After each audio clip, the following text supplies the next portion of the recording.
মসজিদ যে দেশে পাহারা দিতে হয় না সে দেশে কেন মন্দির পাহারা দিতে হয়।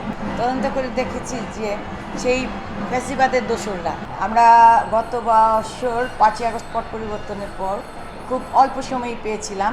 সেই সময় আমরা সারা বাংলাদেশেই সাড়ম্বরে দুর্গোৎসব পালন করি এবং দীর্ঘ 17 বছর বিগত দিনে আমরা উৎসবগুলো পালন করতে পারিনি। আপনারা সবাই জানেন যে বিভিন্ন জেলায় আমাদের মন্দির ভাঙচুর হয়েছে, কখনো দুর্গা উৎসব আসলে মূর্তি ভাঙা হয়েছে। এভাবে আমাদের উৎসবগুলোকে খুবই উৎসবের সাথে ধরতে গেলে ধর্মীয় রাজনীতি করা হয়েছে। একটা ফেসিবাদী সরকার ছিল, আপনারা জানেন যে দীর্ঘ 15 বছর আমাদের গণতন্ত্র কেড়ে নিয়েছিল, ভোটের অধিকার কেড়ে নিয়েছিল, আমাদের ধর্মীয় চেতনা আঘাত এনেছিল। তখন শুধু কিন্তু সনাতন ধর্মাবলম্বীরা শুধু এর মধ্যে না, সকল ধর্মের মানুষের প্রতি তারা আঘাত এনেছে। বৌদ্ধ ধর্ম বলেন, রামুর ট্র্যাজেডির কথা আমরা সবাই জানি, খ্রিস্টানদের প্যাগোডা, আমাদের মুসলিম ভাইদের মাদ্রাসা, মসজিদ, কোনো জায়গায় বাদ পড়েনি এই ধর্মীয় চেতনা আঘাত আনা। 17 বছর আমাদের এই ফেসিবাদের সরকার আমাদের উপর প্রচুর নির্যাতন চালিয়েছেন। আপনারা জানেন যে খুন মামলা হামলা এগুলো তো হয়েছে, জনগণের রক্ত চুষে নিয়েছে। সিন্ডিকেটের মাধ্যমে দ্রব্যমূল্যের ঊর্ধ্বগতি করেছে। আমাদের সাংবাদিক ভাইরা সত্যি কথা লিখতে পায়নি, বলতে পারেনি, তাদের আমাদের সাংবাদিকদের খুন হয়েছে। এই খুনের বিচার কিন্তু আদৌ আমরা পাইনি। আমরা চাচ্ছি যে সামনে যদি একটি গণতন্ত্রের মাধ্যমে আমরা ভোটের মাধ্যমে একটি নির্বাচিত সরকার গঠন করতে পারি, তাহলে হয়তো বিগত দিনে হয়ে যাওয়া ঘটনাগুলোর বিচার পাব। যেমন 3370টির উপর মন্দির ভাঙচুর হয়েছে, এর কোনো বিচার হয়নি। এরা যারা করেছে আমরা জানতে পারি যে কারা করেছে। এবারও বলবেন যে রিসেন্ট কি কিছু ঘটেছে। অভয়নগরে 21টি ঘর আগুন দিয়ে জ্বালিয়ে দিয়েছে। কৃষক দলের সভাপতি ছিল এক হিন্দু মাতবরের বাড়িতে, সেদিন অনুষ্ঠান হচ্ছিল মহোৎসব। সেই অনুষ্ঠানে তারা পরিকল্পিতভাবে সভাপতিকে মারে, ইভেন পুরা হিন্দু পাড়াটা জ্বালিয়ে দেয়। ভয়ে শিশুরা যে যেখানে পেরেছে লুকিয়েছে, পুরুষরা আর বাড়ি ফিরেনি। আমি সেখানে নিজে উপস্থিত হয়েছি আমার বাংলাদেশ পূজা উদযাপন ফ্রন্টের সবাইকে নিয়ে। সেখানে উপস্থিত হয়ে দেখছি যে কি বিভৎস, এগুলো কারা ঘটিয়েছে তদন্ত করেছি। আমরা তদন্ত করে দেখেছি যে সেই ফ্যাসিবাদের দোসররা।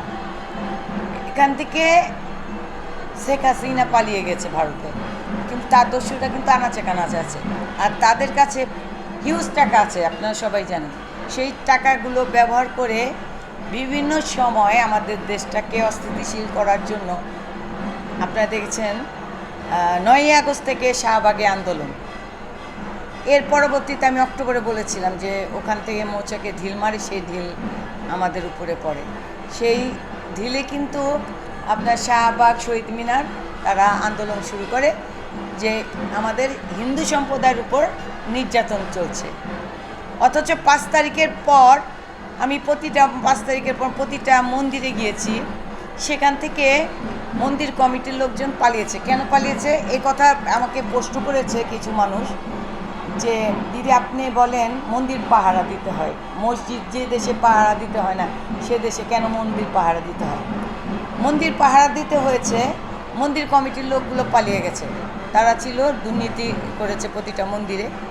আমরা অ্যাজ এ ভক্ত হিসেবে প্রতি মন্দিরে যাই এখনও, কিন্তু মন্দির থেকে দুর্নীতি করব এই চিন্তা কখনো আমরা করি না। কিন্তু বিশেষ করে জাতীয়তাবাদী দল বিএনপি মন্দির গড়ার পক্ষে।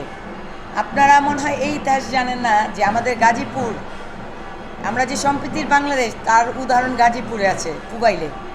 এক মাঠের এক প্রান্তে হলো আপনার মসজিদ, আরেক প্রান্তে কালীমার মন্দির। আমি নিজে গিয়েছি, একসাথে আজানের ধ্বনি আর শঙ্খ আর কাশির ঘণ্টা বাজছে। এই যে একটা সুন্দর দৃশ্য আমি নিজের চোখে দেখে আসছি, এটা বাংলাদেশে অনেকেই জানে না।